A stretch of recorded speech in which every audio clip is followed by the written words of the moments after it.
O Saber Direito desta semana é sobre processo civil contemporâneo. As aulas abordam o tratamento adequado dos conflitos, as normas fundamentais do processo e muito mais. As aulas são com o professor Eric Vidigal.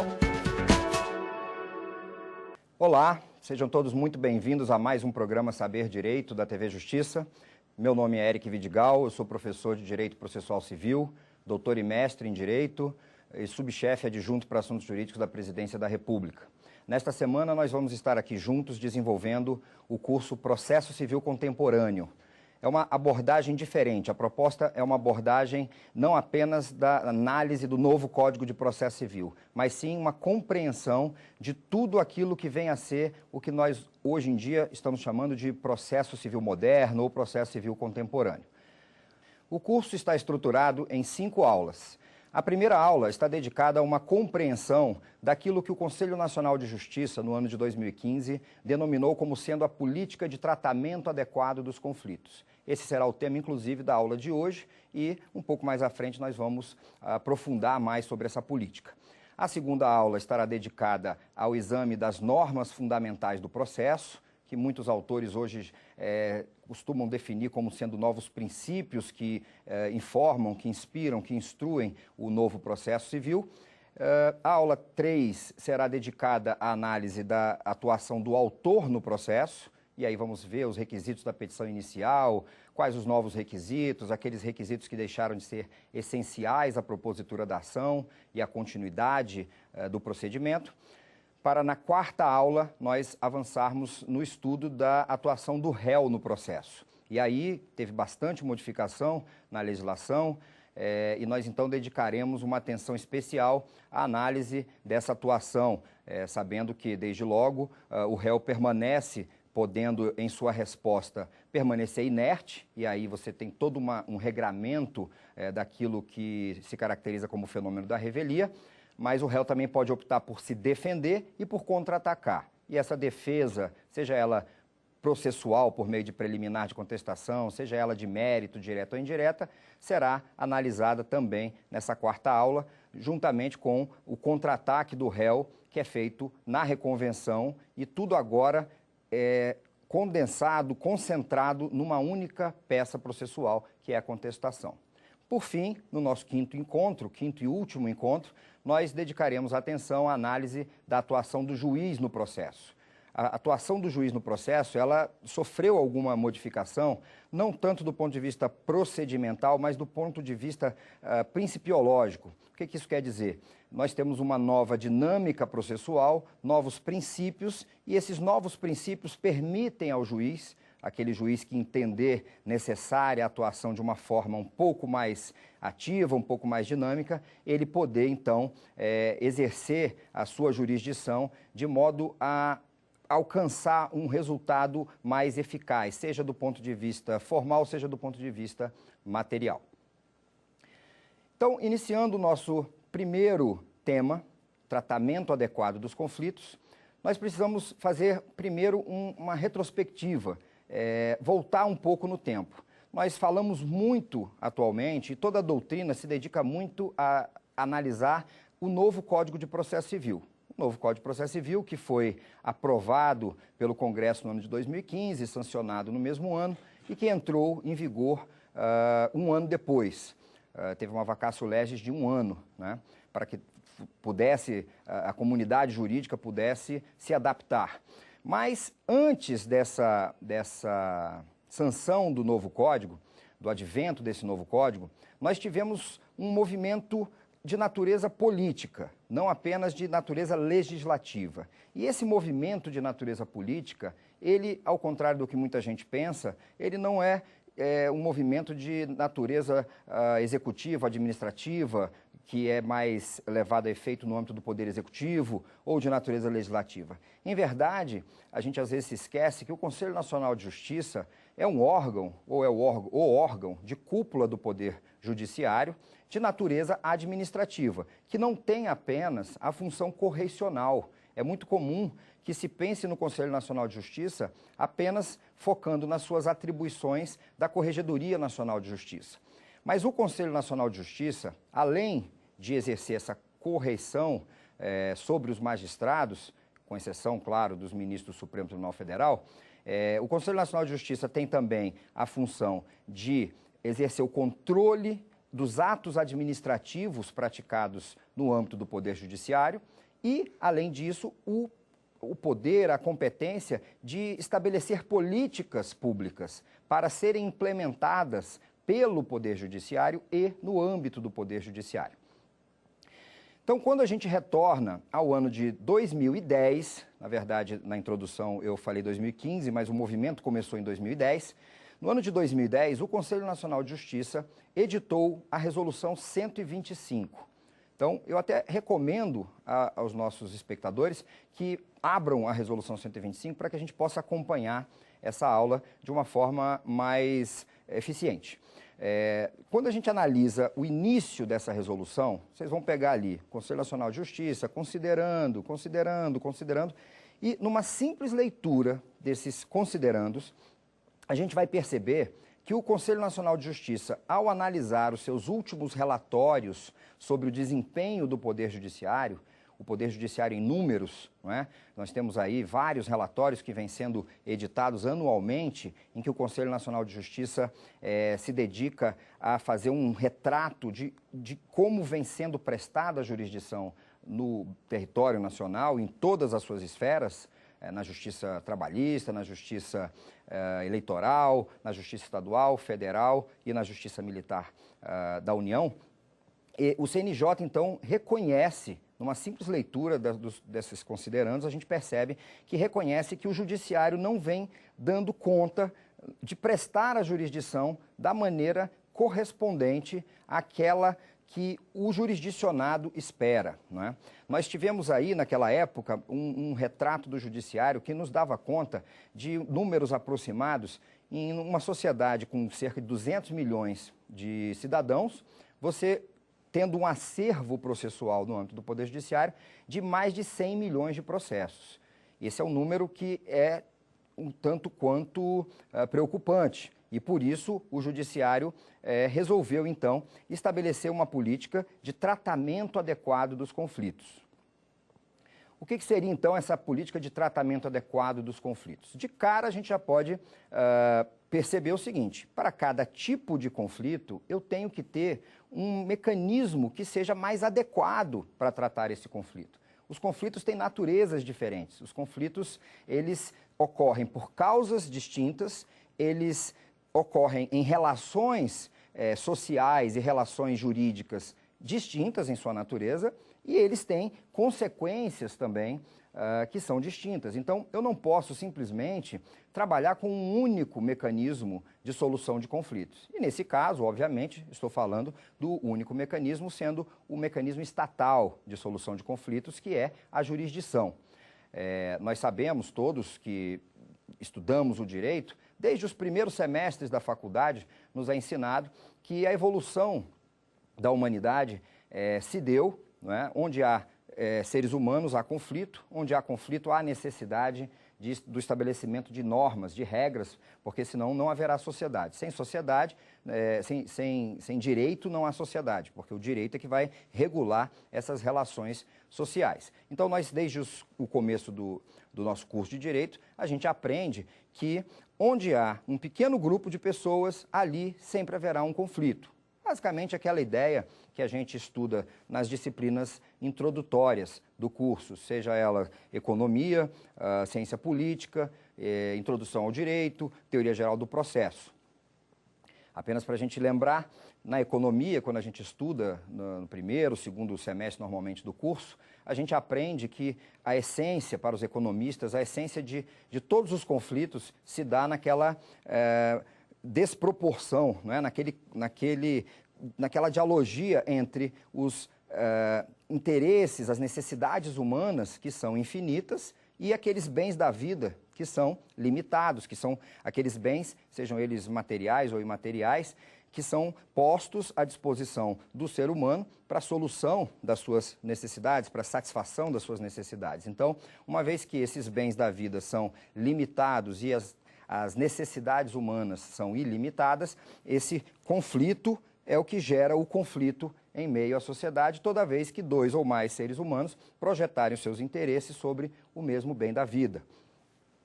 Já quando a gente fala lá na ciência política, esse estudo da ciência política, nós nos dedicamos ao estudo do contratualismo moderno, aquelas teorias daqueles filósofos que trabalhavam com a ideia de explicar o momento da passagem, ou a forma que se deu a passagem do homem no estado de natureza, o homem indivíduo, para o homem social. Né?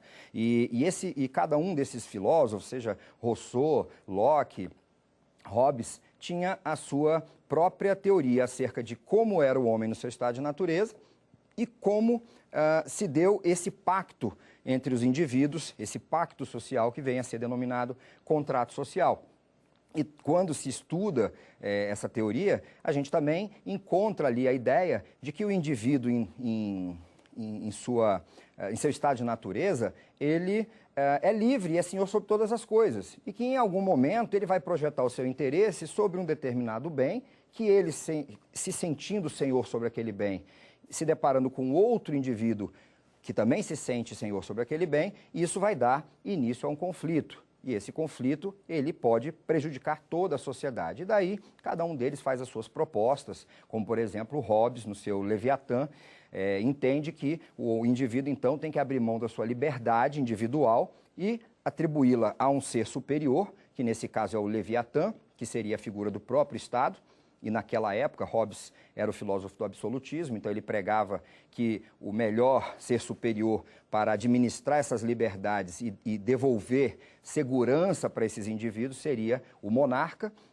Nós vamos ter aí uma figura muito parecida com o que é o Estado atualmente. Nós abrimos mão da nossa liberdade, do nosso poder, é o que diz a Constituição, todo o poder emana do povo, mas esse poder é exercido diretamente pelo povo na exceção. A regra é que ele seja exercido pelo Estado, por meio dos representantes. É o que dispõe a nossa Constituição. E isso, a Constituição vem, então, trazendo uma série de regras que são voltadas a assegurar a nossa convivência harmônica, a nossa vida em sociedade de modo harmônico.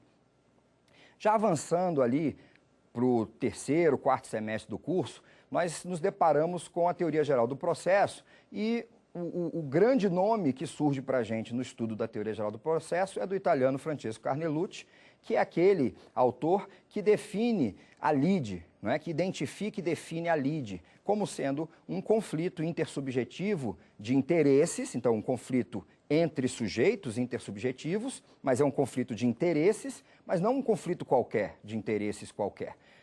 Não é nem um conflito subjetivo, um conflito íntimo, e nem um conflito apenas entre sujeitos que se esgota por aí. Né? O que o Carnelucci identifica é mais essa lide que coloca em risco a paz social, é aquele conflito intersubjetivo de interesses, mas que se caracteriza por uma pretensão, de um lado, que encontra resistência do outro lado.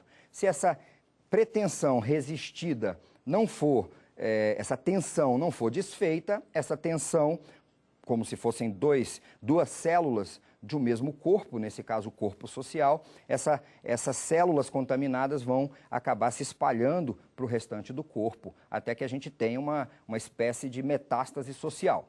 Então, analisando essas três figuras, tanto na economia, quanto na ciência política, quanto na teoria geral do processo, nós temos aí que a base da atuação daquele que opera o direito, né, o foco da atuação daquele que opera o direito, é a solução do conflito. Não seria demais a gente afirmar isso, que toda essa estrutura do poder judiciário, que consome uma parcela enorme do nosso PIB brasileiro, a estrutura do Ministério Público, das advocacias públicas, a atuação dos advogados, todos os cursos de direito, nós já somos, se não o primeiro, salvo engano, o primeiro ou o segundo maior país do mundo em número de estudantes de direito. Toda essa estrutura voltada ao exame do direito tem uma única finalidade, que é a administração dos conflitos, é a solução dos conflitos. Para quê? Para assegurar que a vida em sociedade se dê de modo harmonizado. Né? Então, a partir dessa premissa de que nossa vida em sociedade ela deve se dar de modo harmônico, é que o Poder Judiciário, analisando seus próprios números, seus próprios dados, os dados relativos à prestação jurisdicional, ele então, o Conselho Nacional de Justiça, que é um órgão bem representativo, não é? Presidido por um ministro do Supremo Tribunal Federal, que tem como corregedor nacional um ministro do Superior Tribunal de Justiça, que tem representantes de todos os tribunais superiores e de todos os ramos da justiça, representantes da advocacia e o Procurador-Geral da República e o presidente do Conselho Federal da OAB, que tem também o seu assento garantido, muito embora não tenha direito a voto nesse colegiado, mas tem direito à voz. Todos eles, então, reunidos, se depararam com aqueles números que eu coloquei e perceberam que estava na hora de se dar uma nova dinâmica, não é? Se estabelecer uma nova dinâmica de administração e solução dos conflitos. Pois bem, descendo um pouco mais na análise, aprofundando um pouco mais a análise dessa resolução, nós vamos encontrar, nos considerandos, algumas afirmações, como, por exemplo, que o direito de acesso à justiça ele tem que ser assegurado não apenas na sua perspectiva formal, mas também na sua perspectiva material. E daí a gente pode fazer uma análise, quer dizer, que se o Conselho Nacional de Justiça está fazendo essa afirmação, significa que existe uma avaliação no sentido de que a prestação jurisdicional, ela vem, de certo modo, assegurando esse acesso à justiça formal, como prevê a Constituição, mas não vem dando conta de garantir o acesso à justiça material. E aqui a gente está falando justamente da finalidade da jurisdição, não apenas da finalidade próxima, mas da finalidade remota. Se eu fosse chamado a definir a jurisdição, eu definiria a jurisdição civil, não a constitucional, mas a civil, como sendo aquele poder-dever que o Estado tem de interpretar a norma jurídica, né, e aplicá-la ao caso concreto, com exclusividade e com definitividade, visando a solução das lides, na verdade como uma finalidade próxima, né, a fim de que alcance, ou que a sociedade alcance, a paz social, a tão necessitada paz social, que seria essa finalidade remota.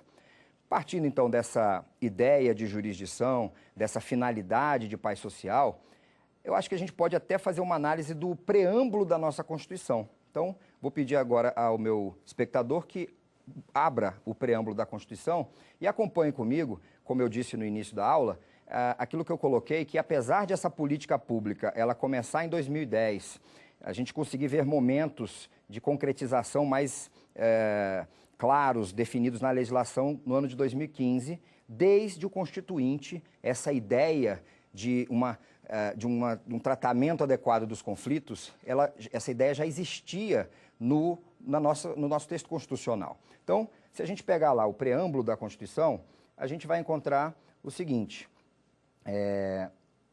nós temos aqui uma afirmação do nosso Constituinte originário no seguinte sentido: nós, representantes do povo brasileiro, reunidos em Assembleia Nacional Constituinte para instituir um Estado democrático, destinado a assegurar o exercício dos direitos sociais e individuais, a liberdade, a segurança, o bem-estar, o desenvolvimento, a igualdade e a justiça, como valores supremos, aqui que é o ponto, de uma sociedade fraterna, pluralista e sem preconceitos, fundada na harmonia social e comprometida na ordem interna e internacional com a solução pacífica das controvérsias. Então, o ponto principal aqui, ou dois pontos principais aqui que a gente pode já identificar no preâmbulo da Constituição, é a ideia de que nós vamos, enquanto sociedade harmônica, pacífica, se eu falo em harmonia, eu estou falando na ausência de tensão, não é? A ausência de tensão social. Então, uma sociedade harmônica, plural, sem preconceitos, nós não vemos aqui nenhum tipo de conflito, mas que ela prima pela solução, seja no plano internacional, seja no plano interno, essa solução dos conflitos ela deve se dar de modo pacífico. E aí é que a gente vai entrar na questão da justiça material, do acesso à justiça material, O que isso quer dizer, na verdade? Se a gente pegar o conceito, a ideia de lide, e pensarmos que essa lide, que ela existe no plano social, ela é submetida à apreciação do Poder Judiciário. E, uma vez submetida à apreciação do Judiciário, alguns autores passam a defini-la como litígio. O que a gente percebe da atuação do Judiciário até o momento presente é que existe um foco muito grande na solução do litígio, mas que nem sempre a solução do litígio vai assegurar a solução da lide. Basta a gente indagar o seguinte: qualquer um de nós, ou algum parente, ou algum amigo, já participou de um processo judicial. Basta se perguntar, ou perguntar para qualquer uma dessas pessoas, se ela saiu satisfeita com a prestação jurisdicional, seja na condição de vencedor, seja na condição de perdedor. Isso por quê? Porque o processo, ele acaba em razão do volume, do número de conflitos que são submetidos anualmente ao Poder Judiciário, ele acaba sendo um processo moroso, um processo que você também tem uma demanda social por resultados, o próprio Conselho Nacional de Justiça estabelecendo prazos para decisões, você acaba tendo uma jurisdição que é muito mais quantitativa do que qualitativa. E nessa perspectiva de privilegiar a quantidade de processos julgados em detrimento da qualidade da decisão, é que você passa a ter decisões que não agradam muitas vezes ao próprio vencedor daquele processo. E sem contar que aquele que perde num processo, ele nem sempre vai sair com aquele senso de resignação, tudo bem, eu não tinha razão mesmo, não vou mais manter essa tensão. Na maior parte das vezes, o que a gente percebe é um acirramento da tensão, porque o tempo que as partes passam envolvidas com esse processo, gastando dinheiro, tempo, medidas às vezes coercitivas, isso muitas vezes faz com que o conflito na sua origem seja agravado. Então você assegura o acesso formal à justiça, mas você afasta a ideia de um acesso material em que você vai ter o restabelecimento dessa harmonia na sociedade. E é aí que entra a importância dessa política de tratamento adequado dos conflitos. Vamos agora fazer uma análise aqui, vamos ver se a gente conseguiu, nessa primeira abordagem, já sedimentar um pouco de conhecimento suficiente para a gente analisar e resolver a nossa primeira questão aqui desse programa de hoje.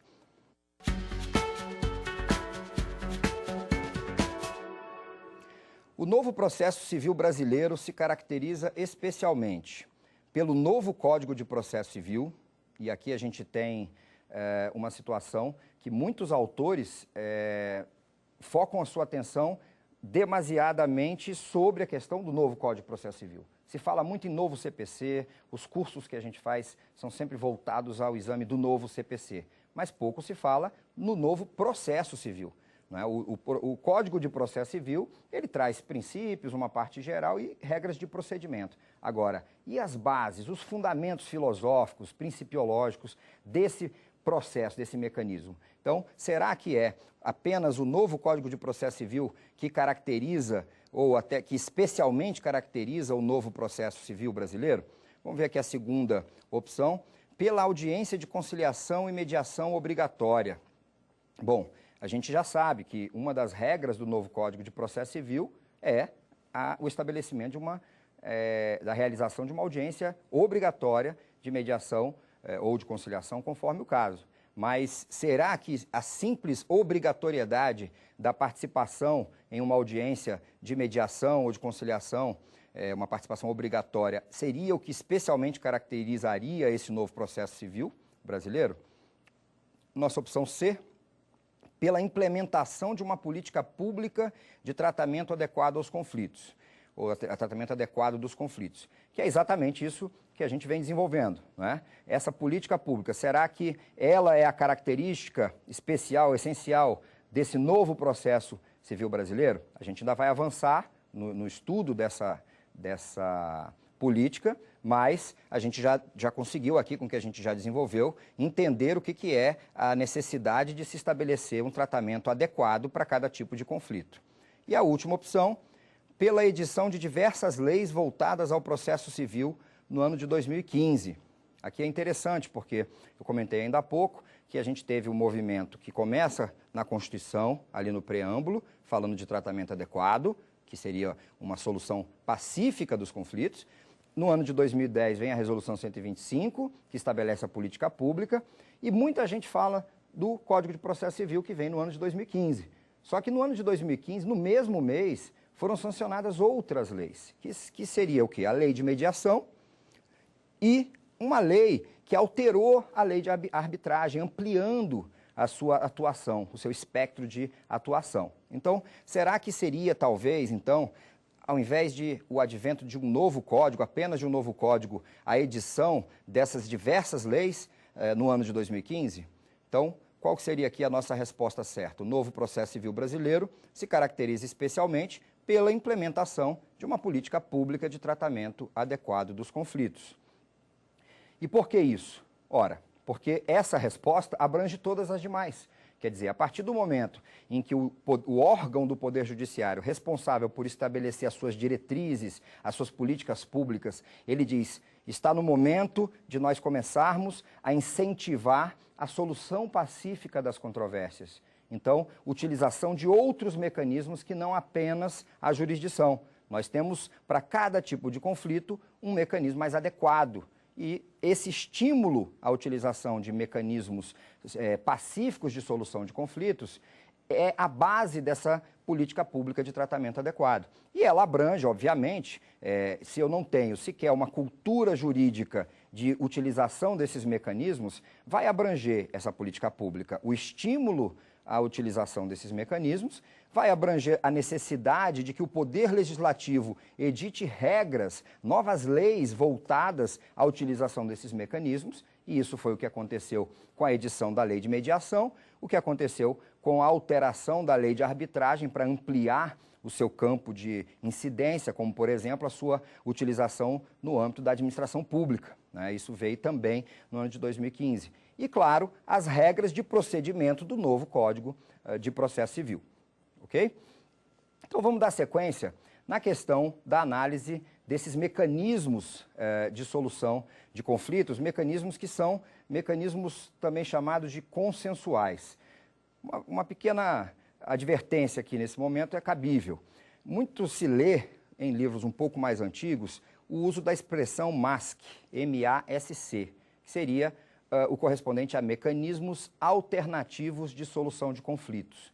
E até em audiências, hoje em dia, artigos, aulas que eu vejo, às vezes na internet, muita gente ainda fala na utilização de mecanismos alternativos de solução de conflitos ou de controvérsias. E aí estão querendo se referir à utilização de mediação e de conciliação. Então, há algum tempo que já não se usa mais a expressão alternativo. Para quem gosta de estudar um pouco mais de filosofia do direito, se lembra muito daquela velha discussão do direito alternativo ou do uso alternativo do direito, que seria até a expressão mais adequada. Quer dizer, quando se falava, há quase 20 anos atrás, em ativismo judicial, não se utilizava essa expressão. Mas esse movimento de ativismo judicial surgiu no Rio Grande do Sul, pelos magistrados do Rio Grande do Sul, e muito se falava na escola de direito alternativo. E quando os filósofos brasileiros ou até os estudiosos de sociologia jurídica iam se debruçar sobre o exame do assunto, até diziam, olha, isso não é direito alternativo, isso é um uso alternativo do direito, porque alternativo é aquilo que se opõe ao que é oficial. Então, a gente poderia chamar de direito alternativo o direito que é aplicado, por exemplo, no crime organizado, aqueles tribunais de exceção que existem, tribunais do crime. Na verdade, o uso do direito oficial de modo alternativo é uma outra questão, que é o que seria o ativismo judicial. Então, apenas para fazer uma comparação, é que quando eu falo no uso de mecanismos alternativos, isso passa à sociedade uma ideia de que aquele mecanismo não é oficial. Então, se eu chegar para uma pessoa, eu como advogado, e disser assim, olha, você não prefere que a gente tente uma mediação? O que é mediação? Não, é um mecanismo alternativo de solução de conflito. Não. Eu quero o Estado porque eu quero que a decisão seja cumprida forçosamente, caso a parte não a cumpra voluntariamente. Então, já os adeptos, né, os estudiosos desse ramo, que não é um ramo jurídico, também é bom deixar isso bem claro, Eu diria que você vai encontrar uma literatura muito mais interessante sobre mediação e conciliação no âmbito da psicologia, no âmbito da administração de empresas, do que no âmbito do direito, tá? Então, nessa questão não se fala mais alternativo. A ideia de que medicina alternativa, a acupuntura, é diferente da medicina oficial, a ideia então de que esses mecanismos eles não são alternativos. Então, a sigla MASC passou a ser definida também como mecanismos autocompositivos de solução de conflitos. Então, você tem as partes, por conta própria, compondo, né, tentando compor uma solução para o seu conflito.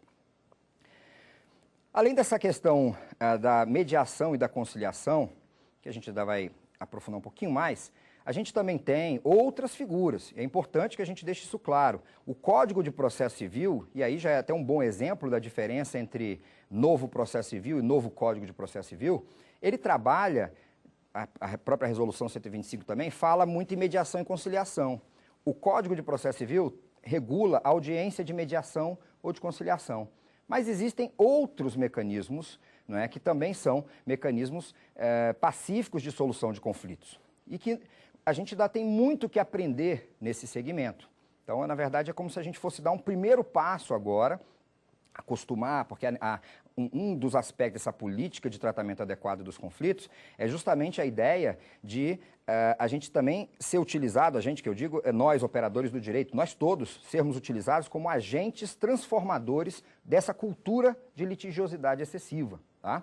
Então, enquanto agentes transformadores dessa cultura de litigiosidade excessiva, nós precisamos conhecer esses mecanismos e sugerir, estimular a utilização desses mecanismos. Nós temos outros mecanismos, como a negociação, como as práticas colaborativas. Então, a própria figura da constelação familiar, que alguns de vocês já devem ter ouvido falar, que não tem nada a ver com o direito, está no plano de terapias holísticas, terapias alternativas, que já vêm sendo aplicadas com altíssimo grau de eficiência em questões envolvendo direito de família, conflitos de direito de família, por vários juízes, que muitas vezes são juízes que se submeteram a essa terapia, a esse tratamento, né, das constelações familiares e, uma vez que alcançaram êxito com as suas próprias experiências, passaram a estimular nas suas audiências, no seu juízo, na sua prestação jurisdicional, esse tipo também de mecanismo.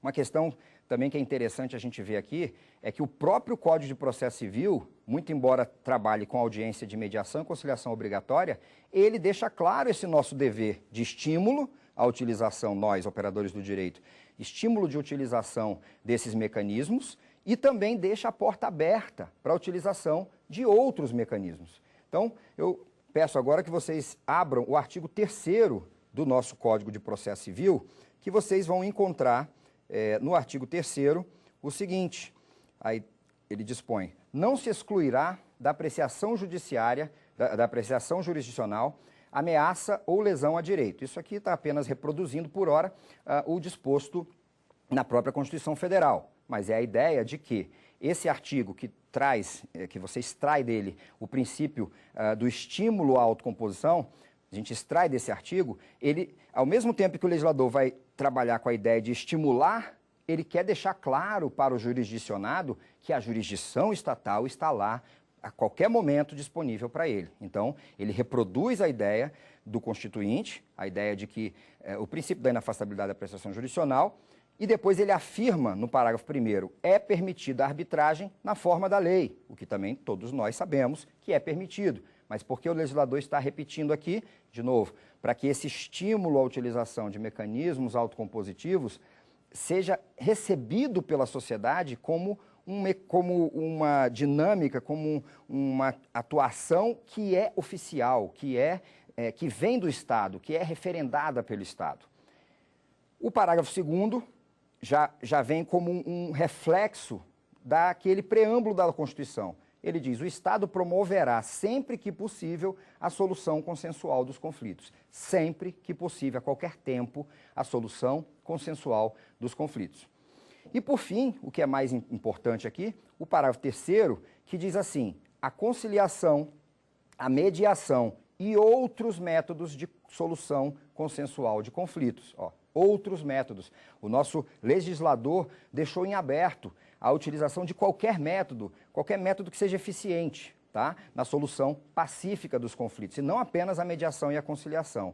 E mais que isso, ela disse o seguinte, o artigo 3º diz o seguinte, que a mediação, a conciliação e esses outros métodos de solução de conflitos deverão ser estimulados por juízes, advogados, defensores públicos e membros do Ministério Público, inclusive no curso do processo judicial. Olha só, essa é uma leitura minha. Quando o legislador coloca no final do parágrafo 3º do artigo 3º, inclusive no curso do processo judicial, se tudo que vem antes é para ser aplicado, inclusive no curso do processo judicial, a minha leitura é a de que tudo que vem antes é para ser aplicado fora do curso do processo judicial. Então, esse dever de estímulo é para ser cumprido por nós, operadores do direito, fora do âmbito do processo judicial e, inclusive, no âmbito no curso do processo judicial. Então, a ideia aqui seria qual? A ideia de que eu, Eric, eu sou advogado também, toda vez que eu estiver na minha condição de advogado, aliás, isso o próprio Código de Ética da OAB já me determina, eu tenho que primar pela solução pacífica dos conflitos. Isso o Código de Ética já me determina, muito embora não seja a prática que a gente vê aí no dia a dia forense. Mas eu, Eric, como professor, em sala de aula, eu sou professor de processo civil, eu não tenho que estar ali estimulando os meus alunos ao se formarem, se tornarem grandes litigantes. Eu preciso estimulá-los a se capacitar na solução pacífica das controvérsias e, claro, naquelas situações em que é impossível a utilização desses mecanismos, porque essas situações existem, nem todo bem jurídico pode ser objeto de composição, né? Ou naquelas situações em que a composição não é alcançada, aí, nesse caso, sim, eu vou enfrentar litigiosidade. Eu posso também ser um juiz e eu estar na reunião de família no Natal, no Ano Novo, e dois parentes começarem a discutir, eu tenho que chegar lá e começar a estimular a solução pacífica desses conflitos. Então, essa é a minha leitura desse parágrafo 3º do artigo 3º, mas que, de qualquer forma, ele vem de modo claro, e aí não é uma leitura só minha, como sendo um dever processual, um dever de que todos aqueles que atuam no curso do processo, eles devem estimular a utilização de mecanismos de solução consensual dos conflitos. Vamos agora para a nossa segunda pergunta.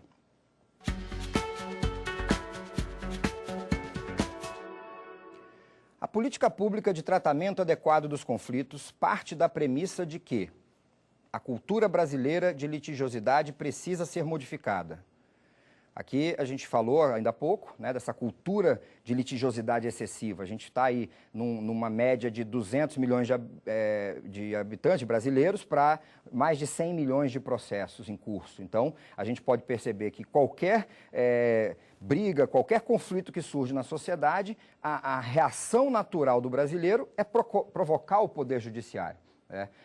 Aquilo que a minha geração, hoje em dia a gente já nem ouve muito disso, até porque as pessoas nem ameaçam, elas já cumprem, já vão direto ao judiciário. Mas na minha geração eu me lembro desde adolescente que qualquer coisa que tinha, uma batida de carro, uma discussão, uma briga, a frase que vinha era: não gostou, me processa. Então hoje a gente já vê essa litigiosidade em números, né? Essa litigiosidade excessiva em números. Então a ideia dessa política pública de tratamento adequado parte dessa premissa de que a gente precisa modificar essa cultura de litigiosidade. A opção B, o judiciário não tem conseguido prestar a jurisdição de maneira eficiente.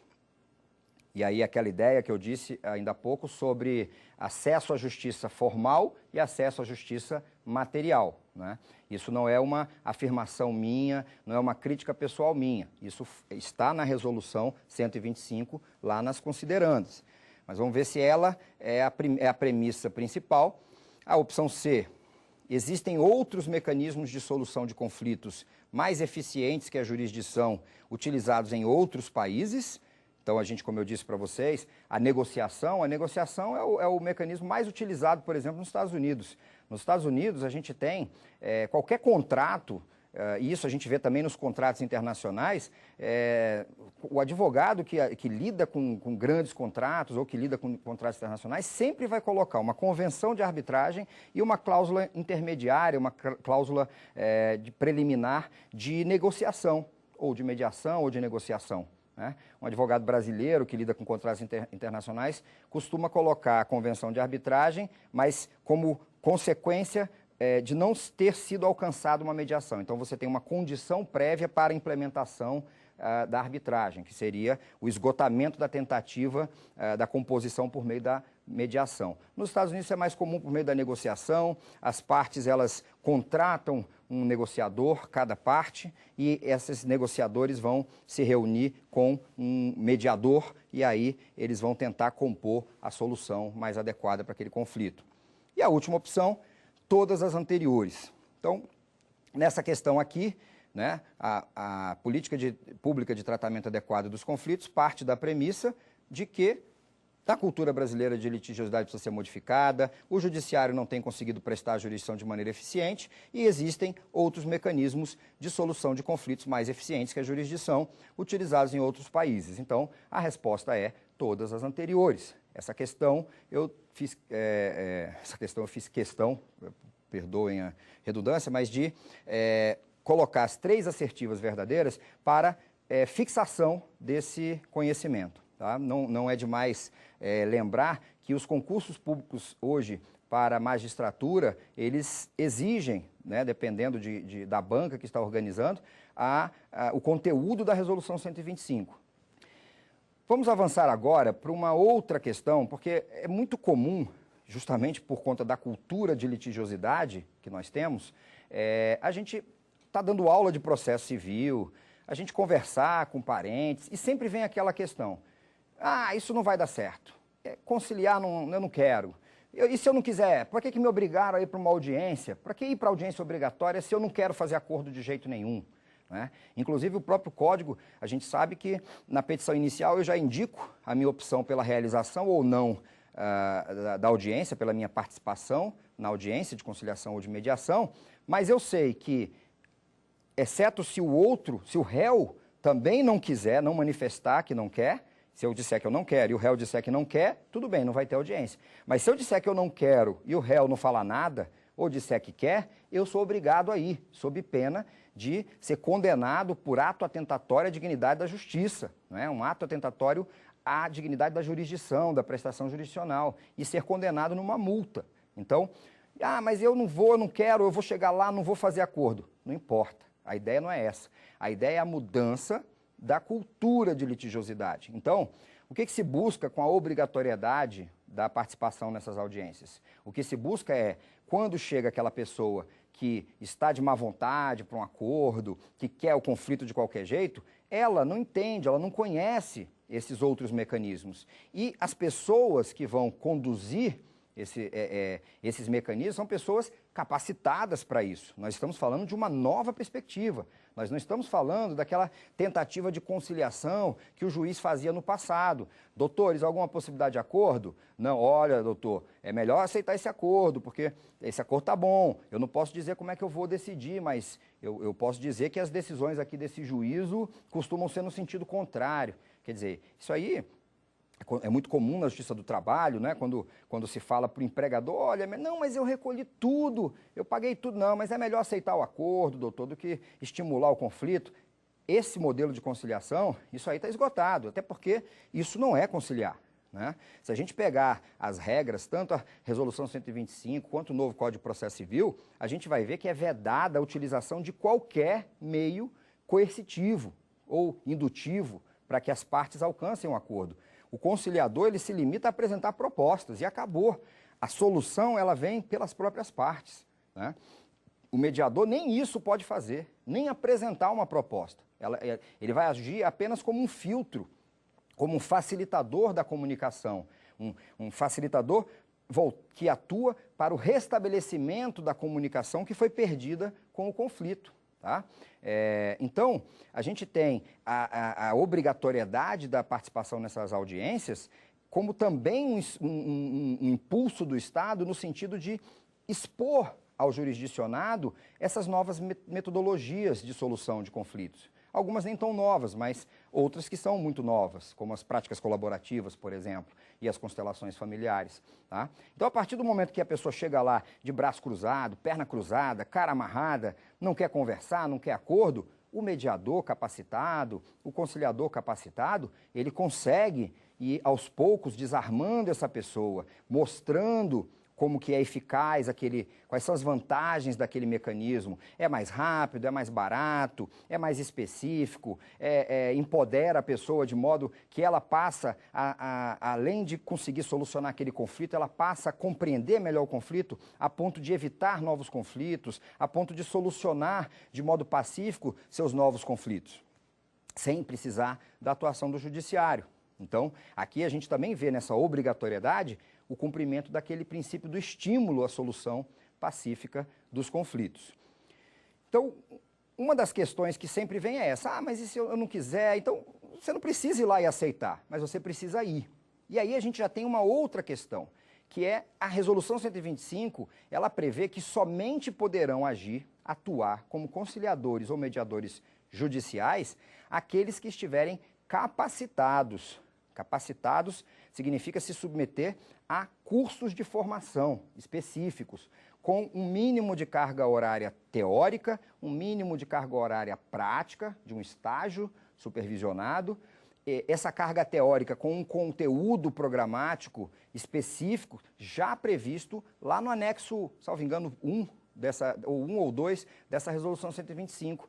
E mesmo um juiz que queira conduzir uma mediação, ele só poderá conduzir uma mediação se ele estiver capacitado dessa forma. Ele pode, claro, tem acordo, as partes têm acordo, agora, realizar uma mediação tecnicamente judicial, ele só poderá fazer se ele estiver capacitado para isso. E por isso que a resolução prevê como que vai ser feita essa capacitação de quem for atuar, o que ele deve saber, o tempo que ele tem que ter, né, de experiência para poder atuar. E o Código de Processo Civil também prevê que para agir, como atuar como mediador ou conciliador, os tribunais vão cadastrar câmaras especializadas ou mediadores e conciliadores que são de fora do Poder Judiciário, cadastrar por especialidade, assim como acontece com os peritos judiciais. Mas também eles podem capacitar os seus servidores para exercer essa atividade, ou ainda, eles também podem, mas aí depende de alteração legislativa, criar o cargo de mediador e conciliador, não é? E fazer, então, um concurso público para prover essas vagas. Então, essa é a ideia da condução desse processo de conciliação e mediação. Vamos dar uma olhada na nossa terceira pergunta.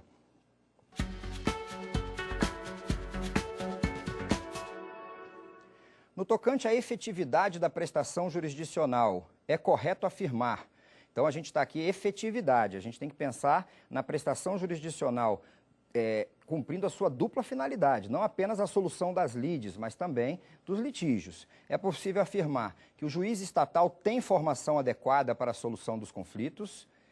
A outra alternativa, a aplicação da teoria tridimensional do conflito é mais adequada para concretizar o acesso material à justiça. Essa teoria tridimensional do conflito eu vou abordar em seguida a essa questão. Na verdade, essa questão ela já vai servir como o nosso gancho, o nosso link para concluir a nossa aula com essa teoria. A jurisdição tem se mostrado eficaz na solução dos litígios e das lides, aquilo que a gente já colocou ainda há pouco. E, por último, a jurisdição é o mecanismo mais eficiente para concretizar o acesso material à justiça. Bom, vamos analisar aqui. A gente sabe que a primeira opção está errada, porque, eu acabei de comentar, o juiz estatal, na sua formação, assim como nós, todos os operadores do direito, advogados, membros do Ministério Público, professores, nós não temos, no curso de graduação em Direito, formação adequada para a solução pacífica de conflitos. Existe, atualmente, está em curso, ou estão em curso, discussões entre o Conselho Federal da OAB, o Ministério da Educação, acredito que o CNJ também esteja participando desses debates, em torno da necessidade da criação de uma disciplina obrigatória nos cursos de Direito tratando justamente sobre solução pacífica dos conflitos, mas isso ainda não está concluído. A segunda, a aplicação da teoria tridimensional, a gente vai comentar por último. A terceira, a jurisdição tem se mostrado eficaz na solução dos litígios e das lides. Ora, eu já comentei aqui, eu acho que 2 vezes, 2 momentos diferentes. Muitas vezes, a solução do litígio não soluciona a lide, né? Eu vou dar um exemplo daqui a pouco, assim que a gente terminar a análise da questão, justamente para demonstrar essa teoria tridimensional do conflito. Então, mas a gente sabe que nem sempre a solução do litígio garante a solução das lides. Então, a C também está errada. E a D, a jurisdição é o mecanismo mais eficiente para concretizar o acesso material à justiça. Se a gente está falando que nem sempre a solução do litígio assegura a solução da lide, é óbvio que ela não é a mais eficiente. Ela pode ser eficiente naqueles conflitos que somente a jurisdição pode atuar, né? Mas ela não necessariamente será mais eficiente, principalmente porque se nós estamos falando da política de tratamento adequado dos conflitos, para cada tipo de conflito tem um mecanismo mais adequado, e quando eu falo em mais adequado, eu estou falando que tem um maior grau de eficiência. Por que eu coloquei a teoria tridimensional do conflito? Deixei para falar por último e ainda não tinha abordado essa teoria antes de chamar aqui a questão.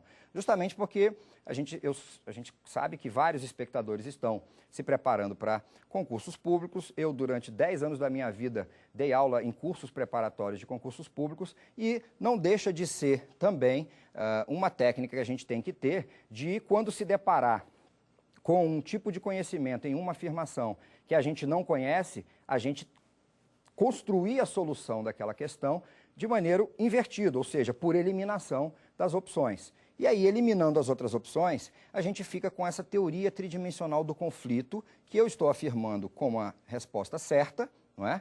É correto afirmar que a aplicação da teoria tridimensional do conflito é a mais adequada para concretizar o acesso material à justiça, e já vou explicar aqui para vocês com um exemplo. Vou começar por um exemplo, né? Que aí também é uma outra dica que fica aí para quem está prestando concurso. É muito comum, principalmente prova oral, a pessoa pergunta assim, o que é jurisdição voluntária? E aí a resposta vem assim, é quando as partes não estão litigando. Bom, é quando é tempo, né? E conceito não é no tempo, então acostumem com isso, né? Vocês precisam, a dica que eu dou para vocês comecem com fenômeno processual. Então, a jurisdição voluntária é o fenômeno processual que se verifica e assim por diante. Mas uma outra situação, então, esse quando, ele surge justamente porque você memorizou aquele conteúdo a partir de um exemplo. E aí você não memorizou a partir de uma definição. Então, quando alguém te pergunta, o que vem primeiro na tua memória é o exemplo. Mas eu vou começar a analisar essa teoria por um exemplo. No meio do exemplo, eu vou dar as opções, seguir para a jurisdição ou utilizar a teoria tridimensional do direito. Então, vamos lá. O exemplo é o seguinte, ele até aconteceu de fato comigo. Morava num apartamento, um prédio, que cada andar tinha 4 apartamentos, que eram vizinhos. E o que acontece é que eu tinha acabado de ter o meu filho, meu segundo filho, era um bebê recém-nascido. A vizinha do apartamento da frente tinha o seu filho, 2 filhos gêmeos, e a vizinha ao lado, um cachorro, uma menina que resolveu comprar um cachorro, daqueles que faz bastante barulho, tá? Então, basicamente, se eu pegar aqui para vocês, toda vez que eu chegava em casa à noite, colocava a chave na porta, o cachorro começava a latir e as 3 crianças do andar começavam a chorar. O que a gente tem aqui analisando essa teoria tridimensional? Quais são as dimensões? Essa teoria trabalha com a ideia de que todo conflito tem, no mínimo, 3 dimensões, que são as posições, os interesses e as necessidades. Posições, interesses e necessidades, se eu disser para vocês aqui, a jurisdição, o estudo do direito e a jurisdição trabalham apenas com as posições. Como assim? Quando eu preparo a petição inicial, eu vou dizer na minha petição inicial, quero tirar o cachorro do prédio, porque a convenção não permite animais no prédio, só se for animais que não fazem barulho. A posição do réu vai vir na contestação dizendo, eu quero ficar com o cachorro, meu cachorro não faz barulho. E o juiz vai decidir entre uma posição e a outra. Mas existe muito mais por trás do que a posição. Na verdade, se eu entro com uma petição pedindo que tire o cachorro, eu não estou preocupado com o cachorro. Eu estou preocupado com o barulho que aquele cachorro fez, que acorda as crianças, e as crianças chorando, eu não consigo dormir, não consigo descansar e no dia seguinte ir trabalhar. Então, a ideia por trás da posição, nós temos a necessidade do repouso, e para que eu tenha o repouso, eu tenho interesse no silêncio. O judiciário decide posições, a jurisdição enfrenta posições. Mas os outros mecanismos, a mediação, a conciliação, ajudam as partes a encontrarem quais são as reais necessidades e quais são os reais interesses. Então, existem outras soluções que não sejam tirar o cachorro do prédio, que é uma solução que vai deixar alguém irritado, alguém que não vai concordar com a solução dada pelo Poder Judiciário. Eu vou ter, por exemplo, a possibilidade de adestrar o cachorro. É uma proposta que pode sair no acordo. Eu tenho a possibilidade, é um pouco mais traumática, mas tem gente que faz, que é a de fazer uma cirurgia nas cordas vocais do cachorro. Bom, com isso nós encerramos essa nossa primeira aula, que foi dedicada ao estudo da política pública do tratamento adequado dos conflitos. Eu quero convidar vocês para continuar acompanhando o nosso curso, e a nossa segunda aula será abordada, então, serão abordadas as normas fundamentais do novo processo civil brasileiro. Obrigado e até lá.